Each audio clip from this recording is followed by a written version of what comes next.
Welcome, creatures of the night, to another episode of the Macabre Maiden Metalcast. I'm your host, Ashen, and with me, as always, my partner in darkness, Jenn T.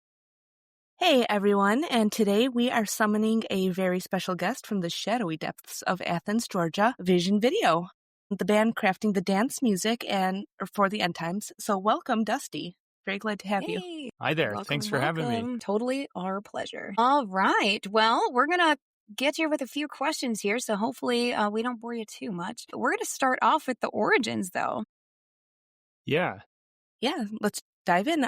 So we know that Vision Video rose out of Athens, which is a city with a super rich alternative music history. How did that scene help shape your sound early on? Yeah, Athens is kind of integral to what I've done with Vision Video because I grew up around here. When I was 17, I dropped out of high school and kind of moved from the countryside in Oglethorpe County, which is like when people say like the middle of nowhere, they're referring to Oglethorpe County in Georgia. And I moved to the big city, which is like laughable because Athens is a very small city. But to me at the time, it seemed like that anyway. And I moved here in the early 2000s and, I'd always kind of loved the town because even when I was a kid coming into town, it was always sort of this breath of fresh air to me, like being sort of a weird goth kid in high school and not having any sort of like communion or connection over that. And then coming into town and like going to record stores like the Wuxtree or Low Yo-Yo Records or School Kid Records and just seeing like all this culture around music, which is very important, and it still is. I think that informed a lot of my taste, going to record stores. And those record stores, like everything, like Low Yo-Yo and Wuxtree still exist right now, which is amazing, especially in this day and age. I would just hang out downtown and sort of absorb this culture of things that I wanted to have more a part of, but didn't have access to. So when I moved here officially, when I was about 17, I just fell in love with the place. And, I saw my first show here when I was 14 years old. I saw the B-52s play, and it was like the first actual show that I've ever been to. And it was amazing. And it was just like a really magical moment to realize being in a room full of adults, because my high school girlfriend's mom got us into the show because she knows the owner of the 40 Watt Club. And she knew that we were like into the B-52s because, I was listening to a lot of like goth, post-punk, and new wave. Mm-hmm. And she was like, "Oh, do you guys want to go see the show?" So we did. She got us in, but we were like sort of unsupervised. It was very typical early 2000s moment, I guess. And we were like party animals. We didn't like drink or do anything, pretty innocent, like 14-year-olds. But anyway, I just remember watching the B-52s come out and just how like aggressively and unabashedly weird they were. And I was like, this is definitely for me, this is like amazing. And it was one of those first inclinations of being like, I want to do that one day, like, or be in something that's in something similar at least. It's so cliche almost, or at least it feels like it here in Athens, but like being a fan of like the B-52s and even more so like REM, like, I love early REM. It's like absolutely beautiful, sort of like defined like jangle pop, post-punk, like college radio rock. Murmur to me is like their first record. It's like it's a really seminal punk or post-punk record. And a lot of people kind of overlook them because they became like sort of the biggest band in the world for a little while. Yeah. And I think when bands get to that size, people go like, oh, well, whatever, it's just REM. But like, I grew up with this kind of stuff and like venerating these people.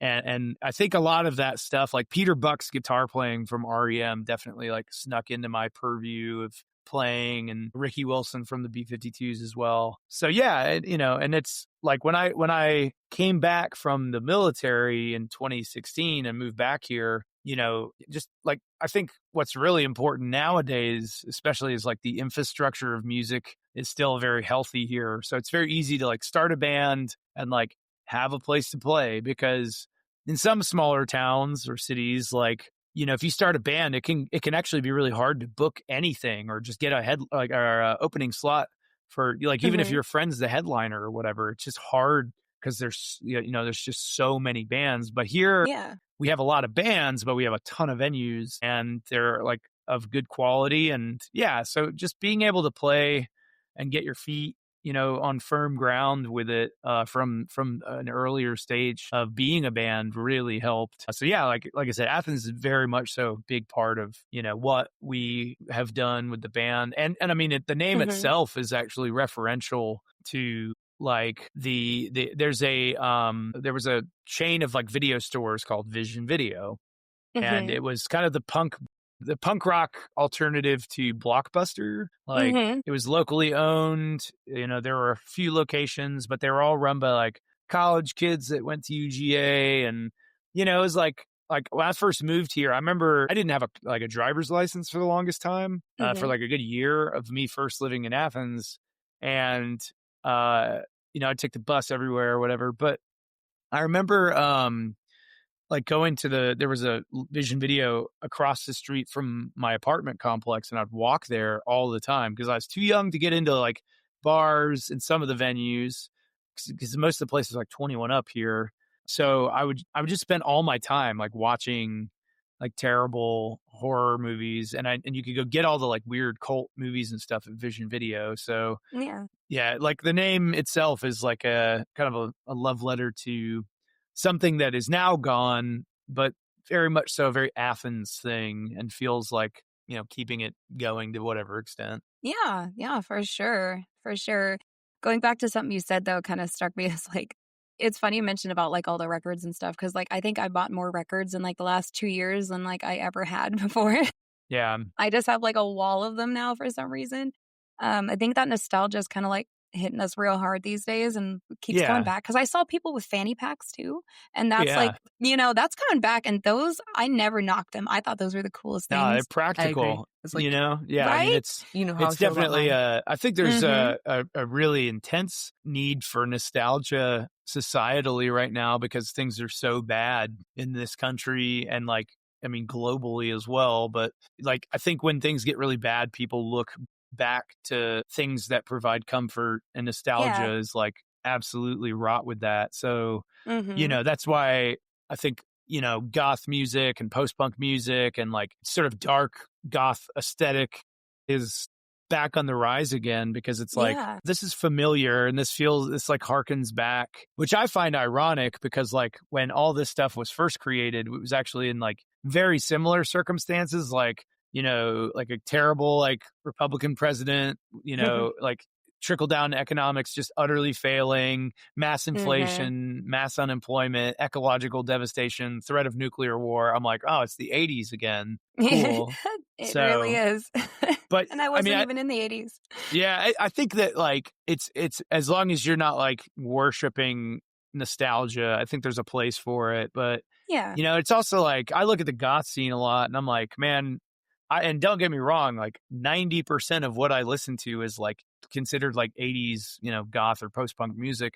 But, there's so much cool new stuff that's happening that doesn't really sound like that era. And I'm like, I really wish people wouldn't just like get fixated on this is the only way that this can exist. And like, I mean, every subculture and especially music-based subcultures have to have an identity and have to have like a left and a right limit. But they, if you're sort of staunchly gatekeeping everything and you're not letting any sort of innovation or shift occur whatsoever, then you run into sort of an inverse where everything just sort of atrophies and dies. And like, I think that happened a lot in like, say, the late 90s into the early 2000s with goth. Like when I first found this stuff, it was very nominal. Like goth was very like super niche, like nobody was into it in the early 2000s. And then all of a sudden, like Interpol and like Editors and all these bands that were like goth adjacent sort of reinvigorated it. And anyway, I'm just like going on a tangent now, but like, no, it's okay. No, you're right. I'm having a great time listening. I feel like in that time period, it became more about the fashion than the music. Yeah. And then it kind of circled back around to the music. Yeah. Yeah, and exactly. I think a lot of people now are just like confused as to what it is. And I'm like, well, yeah, I mean, it's because dark aesthetic has just been sort of like copied and pasted throughout, metal, these other like different, facets of subculture, especially musical subculture. And that's why it's like, to me, it's like very little has to do with aesthetic. I mean, it's definitely an element of the culture at large, but it's like more about the scene to me, and like the music element, which fosters the scene, I think is the most important aspect. But yeah, I don't know. It's I don't even know how I got into that whole tangent, but it's definitely an important aspect of what's going on right now. And I guess referring to nostalgia, like I think that also just like that really insistent obsession with just like, there is this way and that's the only way. And I'm like, it's not quite the way you should look at it. No, not anymore. And especially with like younger people finding goth and post-punk and the scene, especially, I hope that if I have any real impact online or in reality, especially in reality, is I hope that people understand that's like, there's like I said, there's a left and a right limit, but like enjoy yourself and don't worry about all these like definitions and don't worry about all this stuff. Just like have fun with it. Yeah, and, exactly. Stop like nitpicking each other over like really stupid shit that doesn't matter, because it really doesn't. So as long as you're having fun and spreading the good word. Yeah. Yeah, no, 100%. That's how I see it. Be kind to each other. And I feel like the nostalgia is just like a really comfortable place to be. Yeah. And that's why, I don't know, you have to hold it near and dear. But be excellent to each other. Yeah. Yeah. Bill and Ted said it right. Yep. That's my movie.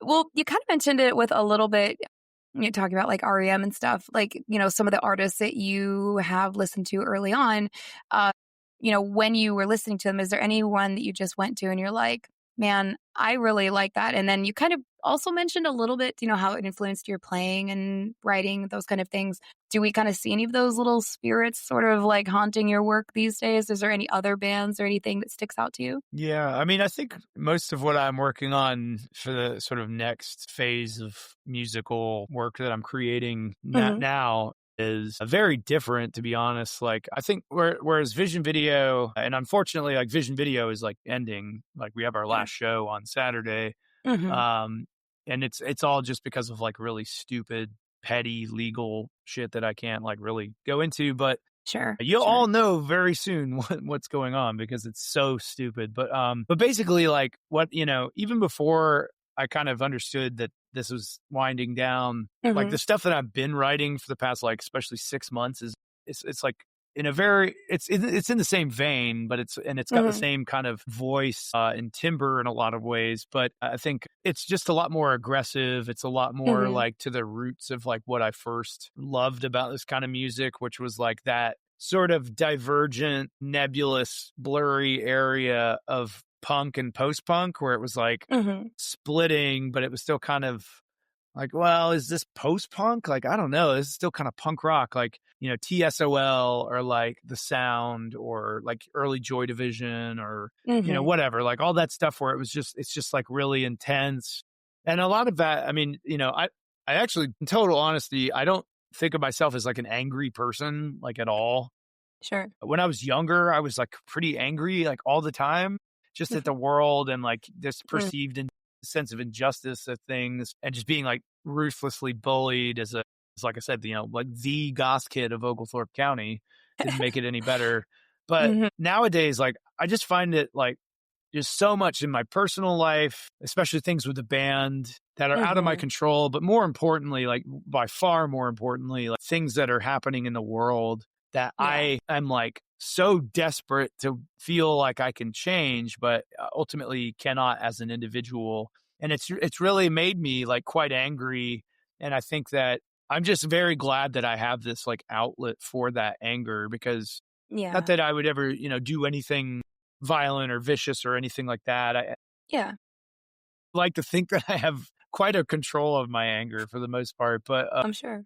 It's like it is definitely becoming my outlet for that venting of this sort of volcanic energy, and that's coming through in the music. So it's very like guitar driven and it's dissonant and just it's just pissed off. But I'm excited about that, like, because whereas I've been sort of using this comparison of like, well, Vision Video was to like The Cure, as what this next thing will be to like Bauhaus or The Sound, or like, you know, just like all that early post-punk into goth stuff. But I think a lot of people will still find like familiarity with what I'm doing. Cause like, I do like, as much as I love the idea of like making this new stuff, like super dissonant and weird and sort of like on that kind of like experimental edge, you know, you listen to a lot of like Bauhaus records, like there's a lot of it. It's like, this is like not even a song. This is just like noise. And it's, and I kind of love that though. Like, but I still believe in like, especially this day and age, like the message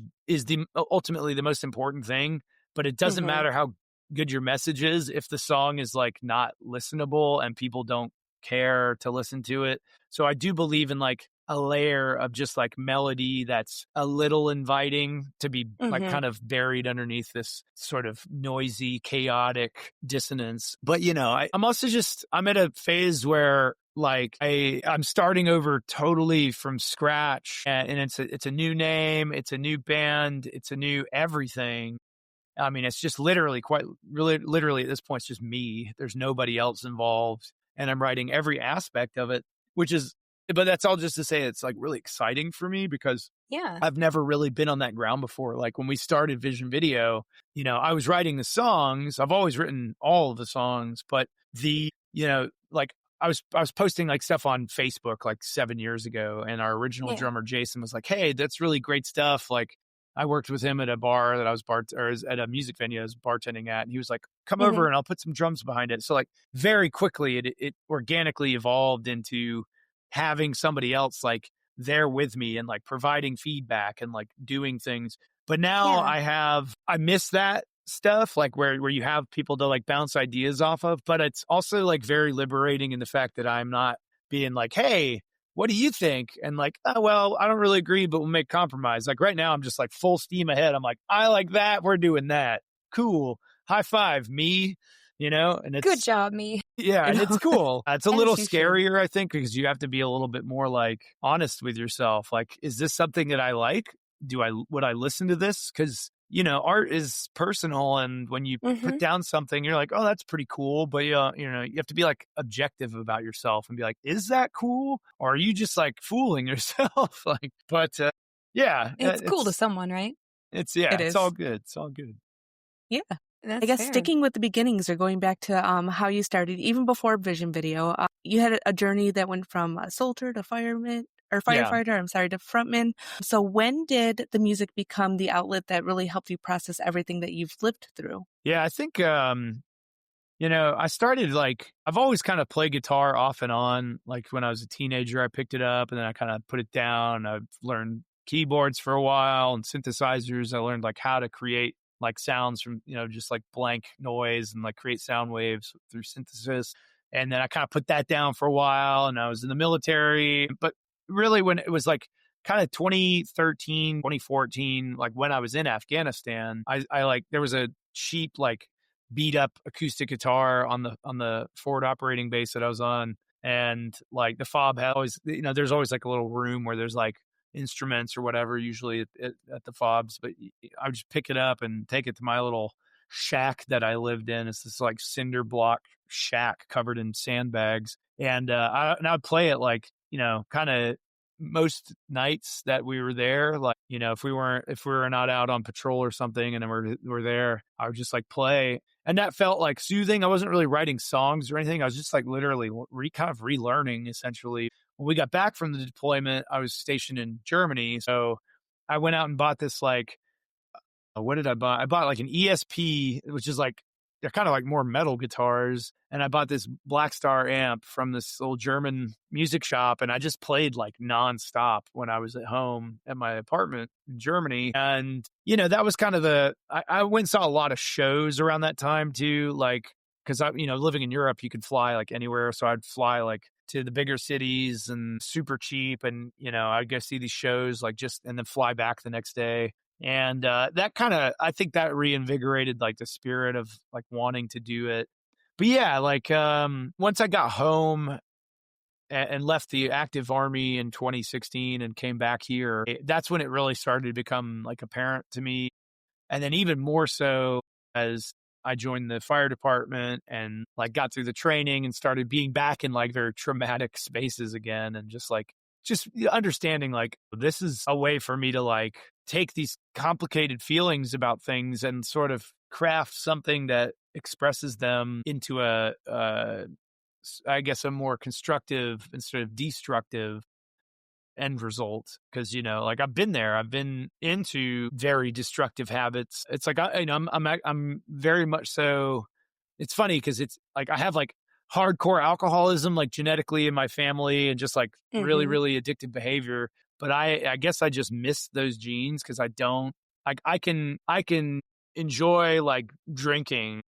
Yeah. And or not. Like I don't it's I don't feel the compulsion to like I have to do this. But there was a time where I was like 100% self-medicating.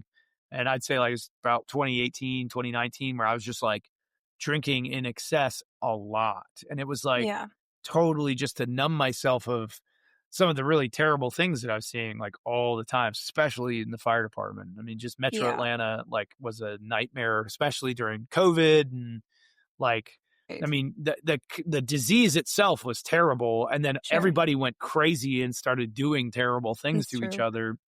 So it was just a wild time. But yeah, I mean, I think there was never like one succinct moment or time where I was like, this is the thing. But I progressively became more aware of like, oh, as I write this stuff, this is how I cleanse my mind's palate and sort of get this out instead of letting it like fester.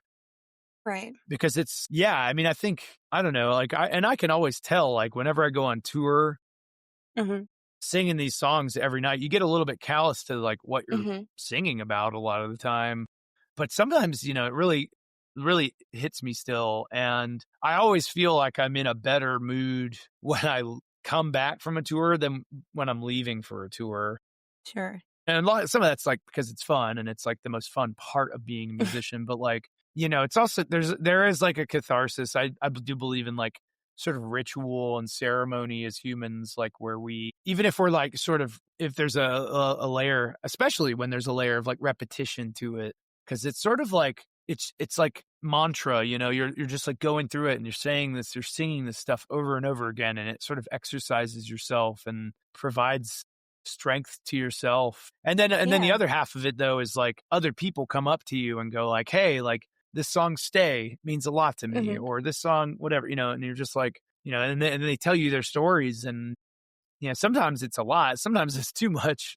But you do also get that like that sort of like cycle or that circle of feedback that closes the loop of it, where you're like, this means something to somebody else too, and I get to enjoy that it's benefited other people. Because that's like, I write this stuff for myself. I tell people all the time, I'm like, I wrote all these songs for me to help me do that, not to sound selfish, but like it's for me and really no one else. But then once it's done, okay, now I just hope the only other desire that I have is like two things: A, that people enjoy the song, and B, people find the same level of like catharsis or comfort, even just basic comfort out of just feeling like a little less alone. Because I think that's 90% of what we're trying to do as human beings all the time. Yeah, is just like absolutely feel like understood, Yeah, no, absolutely. definitely. Yeah, no, I 100% agree. Which actually kind of leads really into the next question, really, I was going to ask anyways. And you mentioned it a little bit before, but, you've talked kind of like how the punk and goth scene aren't just like the makeup, which, of course it's an element, but it's more kind of like resisting cruelty, ignorance, those kind of things. How do you see those ideas like playing out in today's alt scene? Like you touched base on it, but do you see anything like going forward? Yeah. I mean, I think we're at like a really important divergent point I can't really speak for like punk. I mean, I go to punk shows here in Athens, and it's, it's pretty like intensely political here. And like, people actually believe in what they're saying, and they're actually like involved in what they're doing and saying. But for like goth, I think we're at a divergent point where we have to kind of decide not that there has to be like the charter of goth beliefs or like whatever, because I think that's like ridiculous. I mean, you're never going to have like, and you shouldn't have this like staunch, like list of here are the rules, like, because that seems like a little contrary to the point. But we do have to decide, like, culturally, what is the sort of heart and soul of it. And, to me, like, especially having read, I'm a huge music history nerd, and I read a lot of books about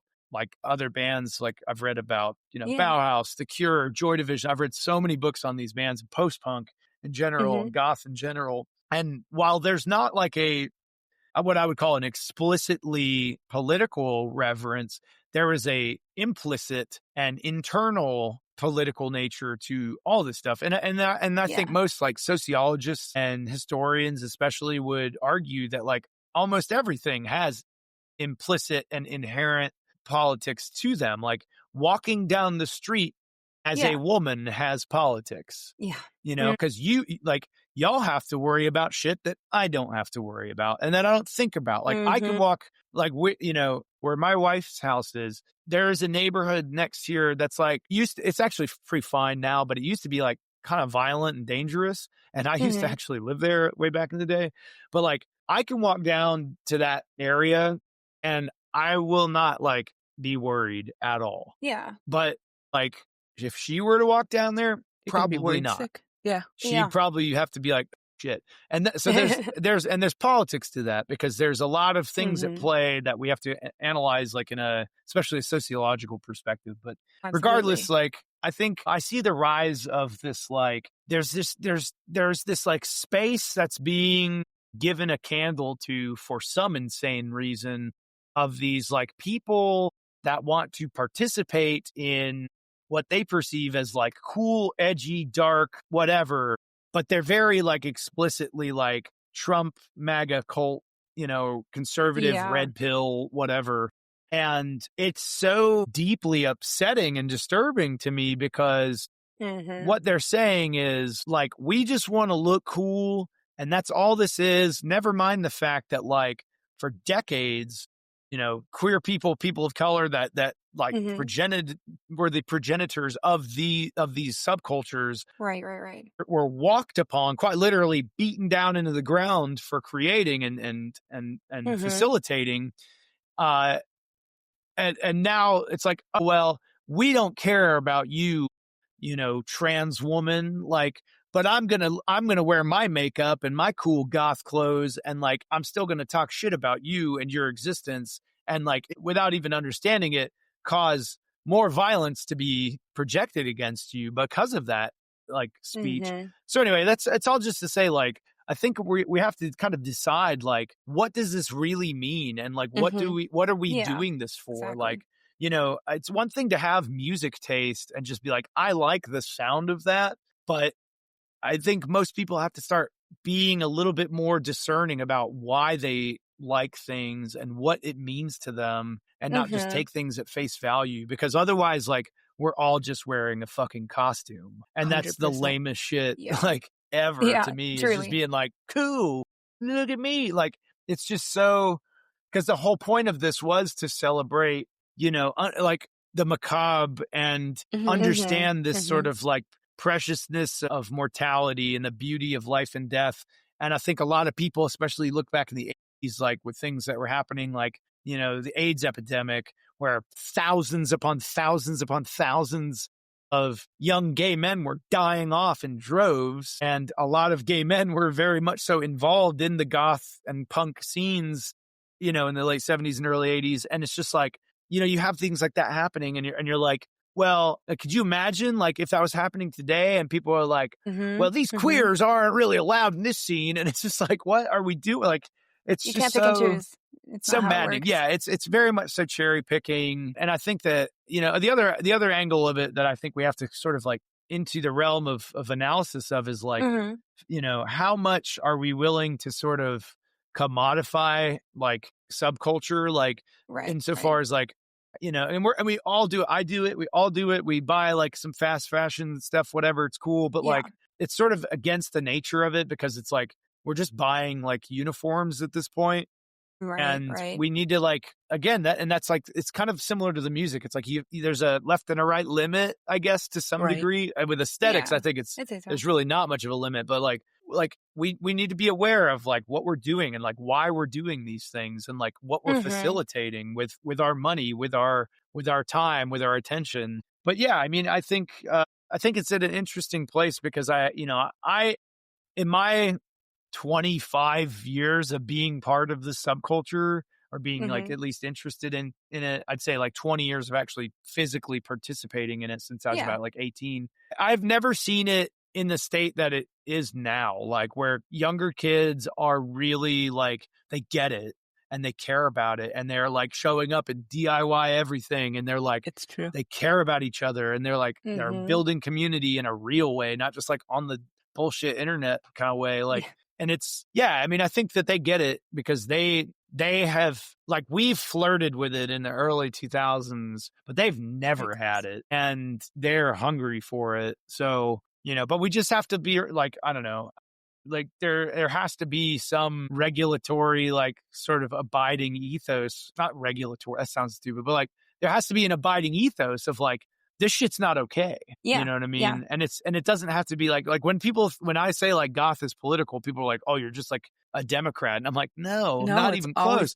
Been political. But we can't accept that like people that are advocating for like the removal of rights of like queer and trans people and the removal physically of like brown people, just inherently, like that shit is crazy and it's vile and it's disgusting and it has no place in a scene that inherently celebrates, like being different, being diverse, being bizarre, or against the mainstream, against hetero Christian, Judeo-Christian normative kind of stuff. Like that's just such it's such a conflict of basic ideology to me. It's like, but that's where it goes back to just being like a costume for them. They don't care. No, it's true.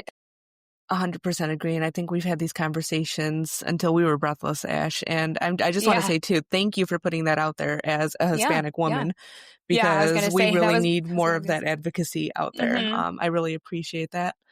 Yeah, I'm worried about you over there, man. No, I'll be okay. But, fighting hard for those who are less fortunate than I have been. Yeah, fair enough. This is a great segue, I guess, into the next question that we had for you, Dusty. You've used your platform for more than just music. We've seen the recent posts that touch on compassion, empathy, standing up against fascism and hate. It's something super rare and powerful in the music world right now. So, I mean, you kind of touched on what's keeping you to drive that message front and center. But is there anything else that you'd like to touch on? Yeah, I mean, I was actually talking before you came on in the lobby of this chat, and we were talking about. I actually just watched this documentary that I'd watched in 2017 called White Right, Knowing or Meeting the Enemy, which is it's by this Iranian woman who interviewed a bunch of like Nazis and white Christian nationalists and like KKK guys and stuff like that around the time that Charlottesville went down. The thing that really got me was like, it was interesting that she's super like just very patient with them, but very, very direct at the same time. Like basically like telling them like, hey, I don't think that what you believe in is right at all. I think it's immoral. But when it's really interesting, and I highly recommend everybody watch it because, when they're kind of all together, they're all like kind of riled up and they're in their heads and they're in their element of like, all the racist rhetoric and all the bullshit. But when she's with them, like some of them take her like to their homes and she sees like how they live and like meets their families and stuff. And she gets to talk to them like one-on-one. And when they're sort of separated from this like group think, some of them really genuinely, very apparently kind of through discourse and like through understanding and through like spending time with her, because she's like, an Iranian immigrant, like, she's very outspoken against that ideology, but they start to like, she breaks through with some of them. And, I mean, I've been very like virulently against, the MAGA cult mentality. And I absolutely always will be. And I don't think it's like, I'm not saying like, just like, if we all just like love each other, give big hugs, this will all go away. But I think that the approach that I need to start taking more, and that maybe all of us do, is that we're never going to like defeat this stuff by just being like, fuck you, like you're an idiot, you're a racist, blah, blah, blah. And then like those all might be true facts, but Like, I think that we have to be able to talk to these people because it might be the only way other than like violence that it ends. And I just don't, and violence is not like, I've seen like what a war does to people and it's awful. Yeah. It's just, it's so dark and you can't recover from it. Once you've been to a war zone, a piece of you is there forever. Like it never comes back. And I don't know.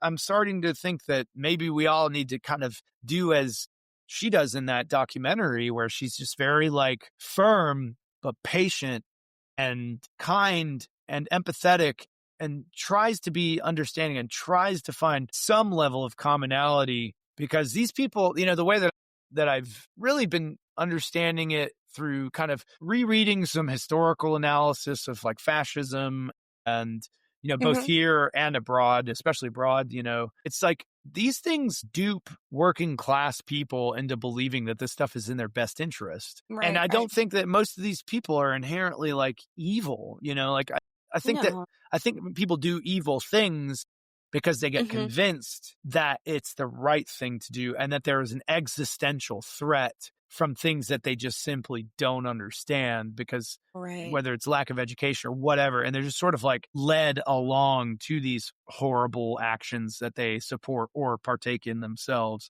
So, I think the more that I understand that and I know it kind of like contradicts like what I was saying earlier about like being angry and like making angry music. But I think that like you can do both. Like you can still like express your anger in a healthy way 100% without calling for violence or calling for like, and I need to be like, I just need to be more cognizant of that. Like, cause I think there's, that while what I'm advocating for, like in the record we just did, a year ago, Modern Horror, it's like, like you could look at the song like Balaclava Kiss where I'm like, let's watch it burn, and I mean that like in a figurative sense, I guess. Of course. Yeah, no, that makes sense. But yeah, just I think that there's never been a more valuable time to practice like radical kindness and empathy and just trying to like forgive things and to try to move on. And that's something that's like very difficult, but I don't know. It's necessary. It's totally necessary. It is necessary. Yeah, because a lot of them are just like really woefully ignorant too. Yeah. 100%. And I mean that in a nice way. Like not, not saying, oh, you're ignorant, but it's like, well, you just kind of tuned it all out because you could and you had that privilege to be able to. Yeah. And these people aren't going to just go away either. Like they're not just going to disappear. Like, if we like oust Trump, right, in the next election, those people don't just go, oh, we lost, whatever. And they just like go away. Like, no, that ideology continues to exist and we have to find a way to coexist because the options are marginal now. Yeah. And say it's not okay. Yeah, 100%. Well, you're kind of giving us a pretty good dad talk. So speaking of that, you have the nickname that a lot of people may or may not know of you as. I know that's where I found you back in the day was Goth Dad on social media. Yeah. So how has that online presence kind of shaped your connection with fans? I think I have a good idea, but I'd like to hear from you. I think it's been good. I know it's been good. It's, I think that a lot of people sort of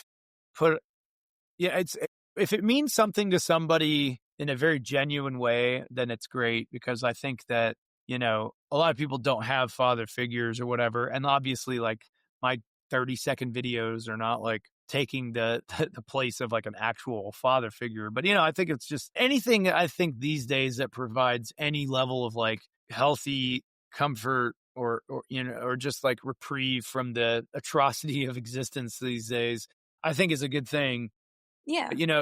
It's also hard sometimes because like I never meant for it to be a thing. Like it was literally like kind of a joke at first.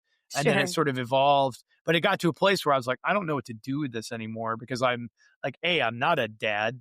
Like I have a really great dad, but I don't, there's only so much you can do with any one idea before it just starts like you're beating the dead horse or whatever. But, I think overall it's been really positive. And I think a lot of people found the music and then find like what the music is about through that vehicle, which is cool.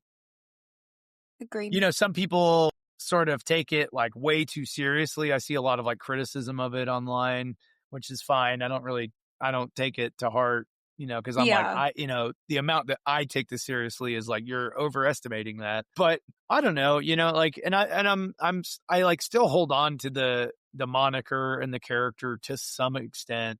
Like, I haven't really done much with it in like almost 2 years now, but like, I'm bringing it back at the end of this year. I'm going to start doing this like long form show on YouTube.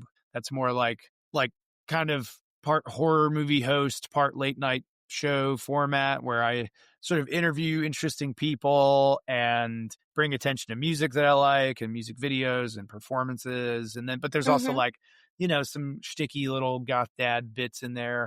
And, I think it's like, to me, goth dad is always, I've always liked to say that like goth dad is not who I am. Goth dad is who I wish I was. There's parts of me in it, but there's a lot of stuff that I'm like, well, goth dad as a character is sort of like ceaselessly patient and kind and empathetic and gentle. And I'm definitely like I try to be those things, but I am human as we all are, and I fail to do those things very often. So, yeah, it's something to, but again, it's like, I think that's what any character is. It's sort of these like champions or heroes in and of their own creation that people can look to and go, that's really cool. And we should be that, like, when I was a kid, I watched a lot of like Mr. Rogers' Neighborhood, which is so like lampooned and ridiculous in a way.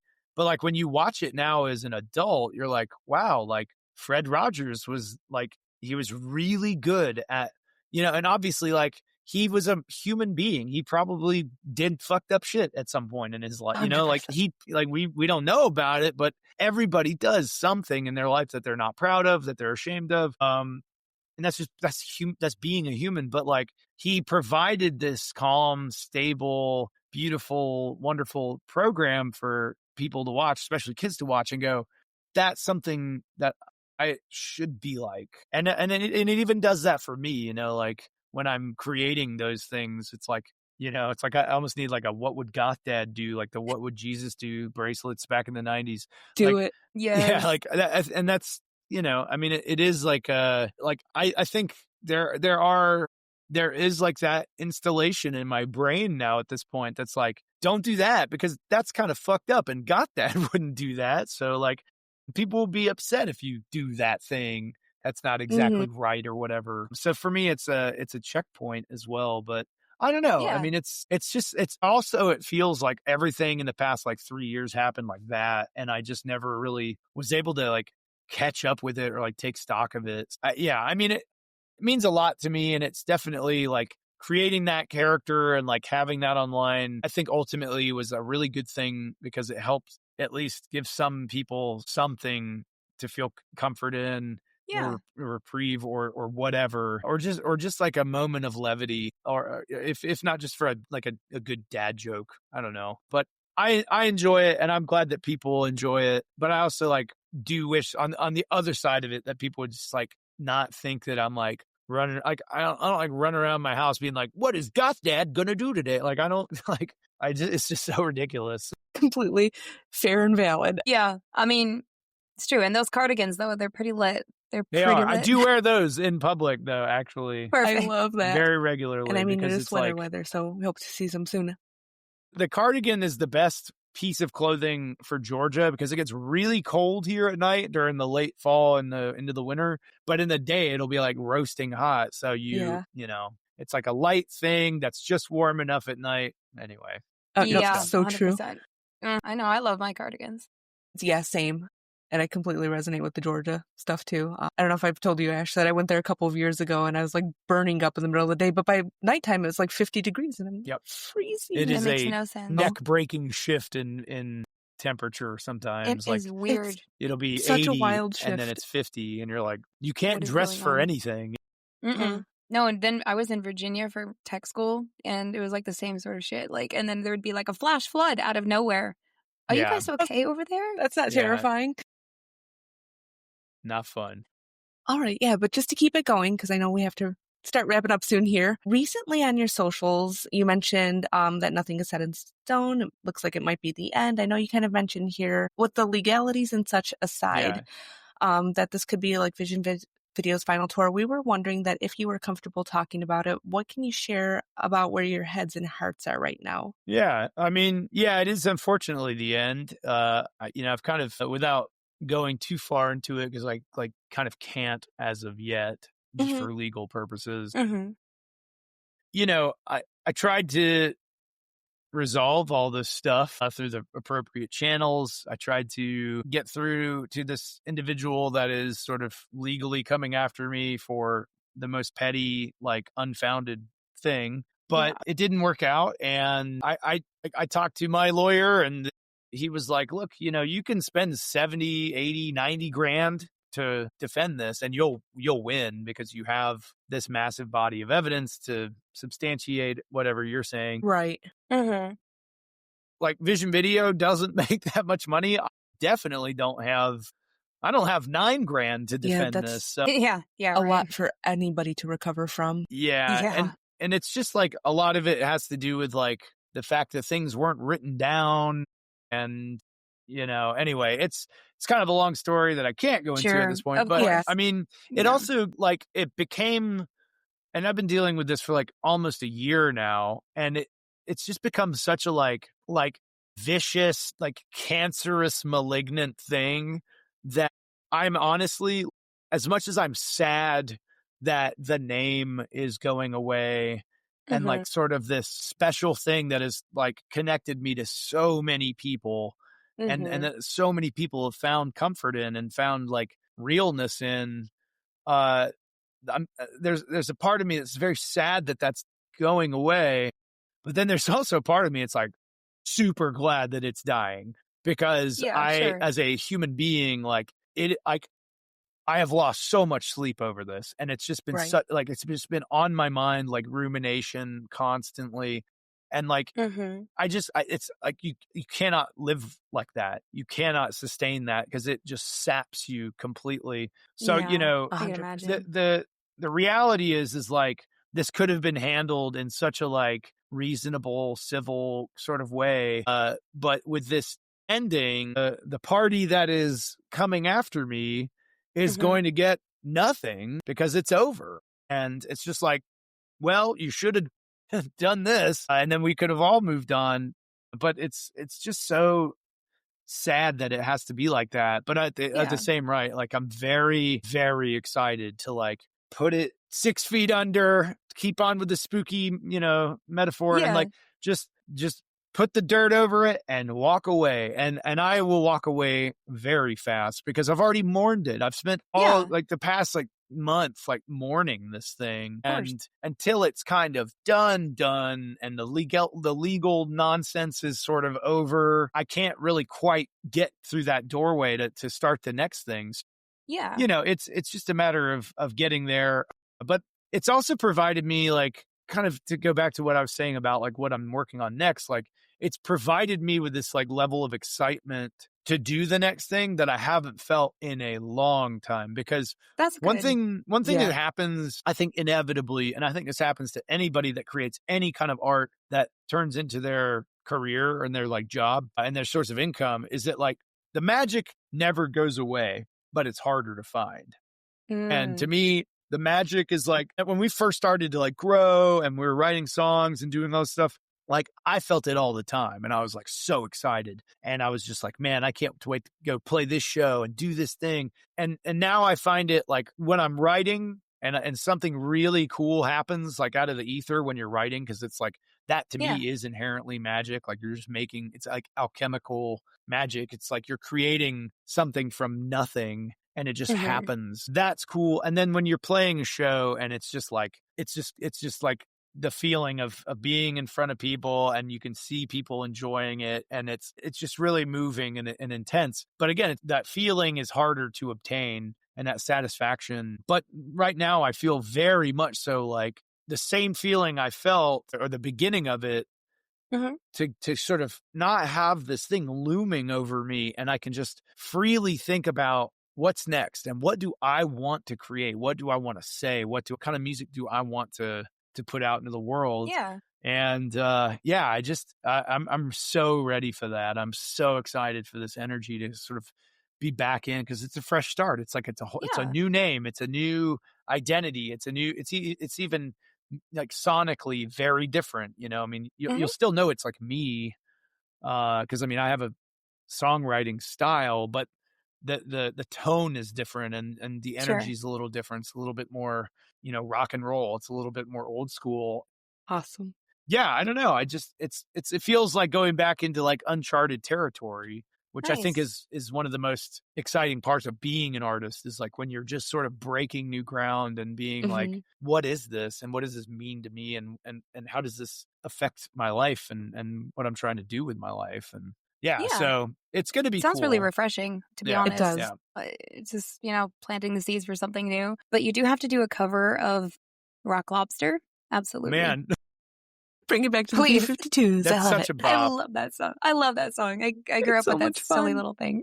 Yeah. I mean, it's such a bop. And I know there's like heated online debate about like, is this a goth song? And I'm like, it can. I mean, whatever. Who cares? But, you know, it's funny because if you take like Bite My Hip by Bauhaus, which became Lagertija Nick later, and you listen to that song and then you listen to Rock Lobster, it's the same fucking song.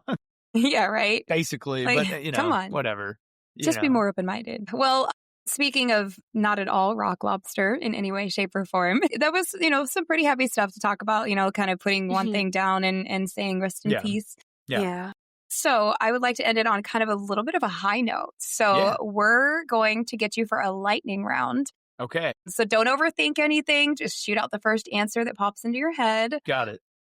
So I'll start with the first one and you'll get it after that. I know it. All right. So favorite scary movie? Return of the Living Dead. Absolutely. It's so amazing. Good. All right. Choice. Favorite punk or post-punk band ever? Ever. The Chameleons. For sure. Ooh. Okay. Okay. I like that. That's a deep cut. If you could play one gig inside of a horror movie, which film would it be? I would play something to the kids that were in the haunted house in Night of the Demons. And the only reason why I say that's because, like, that's when I first heard Bauhaus was Stigmata Martyr. But that would be probably bad for me because I would be killed by demons. So whatever. It'd be worth it. You just got the music. So, I mean, maybe you're kind of like, you got plot armor. Yeah, right. You set the vibe. Yeah. If you believe in the thing, what's the most haunted place you've ever been? My aunt and uncle's farm in New Hampshire. It was built in like the late 1700s, and that place is fucking creepy. Like, I don't like. I'm not sure if I believe in like spirits, but whatever that is, it's happening in that house. Energy. Yeah, and I've like experienced stuff there. It's like yikes. Interesting. That sounds spooky. Okay, how about your dream festival lineup? So 3 acts. It can be dead or alive, active, non-active, whatever you want. Okay, I'd say The Cure. I won't say the Chameleons because we've already played with them, but we'll go with The Cure, The Sound, and I don't know, probably Joy Division. I mean, I know it's like super cliche and on the nose, but like, I mean, I would. That's a band that I would just have loved to have seen live because I think that they were like, they're a band that you can tell was just phenomenal live. Like, I mean, their records are really good, but you know, even just like watching old footage of them, like they were so intense, and the footage sounds like shit, but like you can tell it was cool while they were playing. It's a feature. It's a feature. It is. Yeah, exactly. All right. Favorite guilty pleasure songs that the fans would never expect? What's that guy's name? Christopher Cross. Sailing. I love that. Sailing takes me away to a... Wow, that just really unlocks beautiful. Memories. It's a good one. I've been like, I've been crushing that like over the past year, especially. Nice. Yeah, I don't know. I like some yacht rock, you know? Yeah. But I think actually, and this is probably not that surprising, but I listen to probably the thing most that I listen to other than like post-punk and punk is like Motown, like 50s, 60s, 70s soul and R&B. I love that stuff because the vocals and the lyrics are so like beautiful, and just some of the best vocal performances ever came out of Motown. They so good. 100%. I agree with that one. All right, Ash. Okay. With Halloween coming up, of course, we have the obligatory Halloween question. What is your favorite Halloween candy? That's a tough one because I don't know that I have any like one.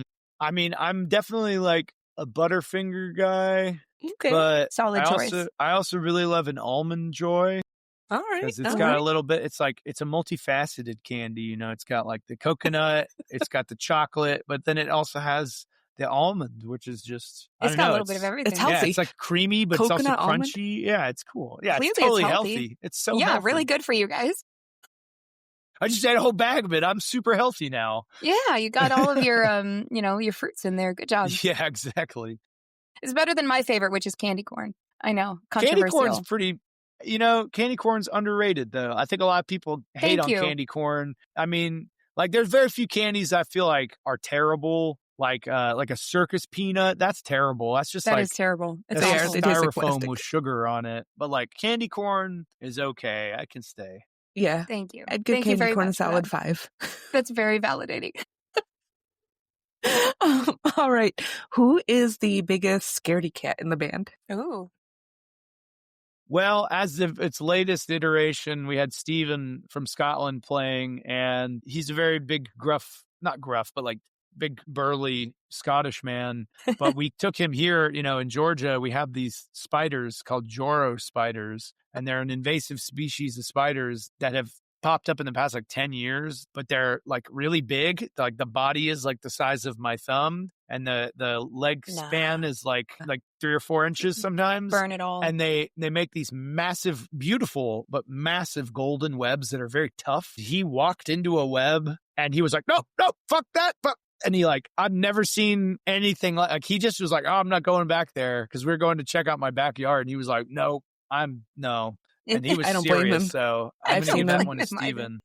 That's horrifying. The Joro spiders are like snow. They're like beautiful from afar, but you don't want to be anywhere like near that. They are spindly. Yeah. I'm not a huge spider fan. Like when I was a kid, I was terrified. I've gotten to a level where I'm like, okay, I'm all right with it, but like I still don't love it. It's like it's not something I want on me or anything like that. That is not okay. And like in the background, I'm just Lullaby by The Cure is playing, and there you go. Spiders. That's the only acceptable version of a spider is like Robert Smith crawling up your wall. That's I'll take it. Okay. Speaking of The Cure, what is one word that describes the goth scene today? Just first one that pops in your head. First thing that pops into my head is honestly diverse. And the only reason why I say that is because in comparison to, and this is obviously super dependent on where you live too, but like in comparison to what it was like when I was young getting into this stuff, because it was very white. It was very like white, like Anglo, whatever. Yeah. And I very much so see a massive difference in that. And that brings me so much joy. It makes me so happy to see different kinds of people, different ethnicities, different colors, different everything. And it's just beautiful. I love that. It is. All right. Last lightning question. Best eyeliner recommendation. Easy for your liquid eyeliner purposes. I tell the kids all the time, you don't need to spend a bunch of money. NYX Epic Ink, #1 with a bullet. I mean, it's cheap. Use. It's like $5 to $10 on where you get it. And it is like smudge. It's transfer proof. And once that shit is on there and you put it under some setting spray, it's not coming off. Yeah, you're good to go. You are set. Okay, I definitely need a new eyeliner. Yeah, you can get it. That's the nice thing about NYX is like you can get it at Ulta or Sephora, but you can also get it at like CVS, or wherever. Hell yeah. It's literally everywhere. It's everywhere. Awesome. Yeah. I'm so bad with makeup. Right. So I guess we'll move into wrapping it up because I know you have places to be, Dusty. But this has been an awesome chat. Thank you so much for joining us. Yeah, thank you for having me. Yeah, for everything, this has been super fun. Yeah, everything that you've given the scene, etc. And I'm happy to see with this store closing, the brand new one's opening. Yeah. I think you're going to bring great things. So thank you. Yeah, for sure. I'm excited. And it's. I think this is a really important time in my life, but I think in for a lot of people, like right now, I feel like a lot of people have been going through really big shifts, and it feels. Huge. I mean, I'm not like huge into like astrology or anything, but like. One of my friends that is very much so into that did a reading for me. She does some readings for me every now and then. Hi, Britta, if you're listening. But and the theme of things as of late has been like massive change and sort of putting things down and moving on. And I was like, that's kind of eerie. Yeah. I'm just excited. And I think that people are going to find that what I'm working on is very different, but very, there will also be a level of familiarity, and there will be a lot of excitement around it because it just nails something that I've been trying to nail for the last, there's a lot of, I'll put it to you this way, like, I love modern horror, the last record, but there's a little bit of stuff that I was like, I almost nailed what I was trying to do with that. And I didn't quite get there. But with this new stuff, I'm like, yes, this is the thing that I was trying to really hit. So, yeah, I think people are going to really dig it. I hope so. I think so too. Yeah. I kind of came in, I was like a little sad for you, but now like I'm feeling inspired. Like I think I'm going to start a band. Yeah, there you go. Yeah, do it. Just don't make it your career. God, no. I literally tell like musicians, like kids that are like, I want to play music and da da da da. And I'm like, okay, do it with the intention of not making your career. If it happens, cool, but just make it. Just do it. Yeah. Don't try to be like, I'm going to make money off this, because A, it's like very, very, very deeply difficult, and B, like it's kind of a nightmare also. Yeah, I can imagine. Don't take the joy out of it. So no. Just enjoy it. Well, with that, take that to heart, dear listeners. I will say thank you one last time because it's been super fun and I've learned a lot, really, truly. Heck yeah. So for everybody listening, keep your eyeliner sharp, your hearts dark, and your spirits high. Until next time, stay macabre.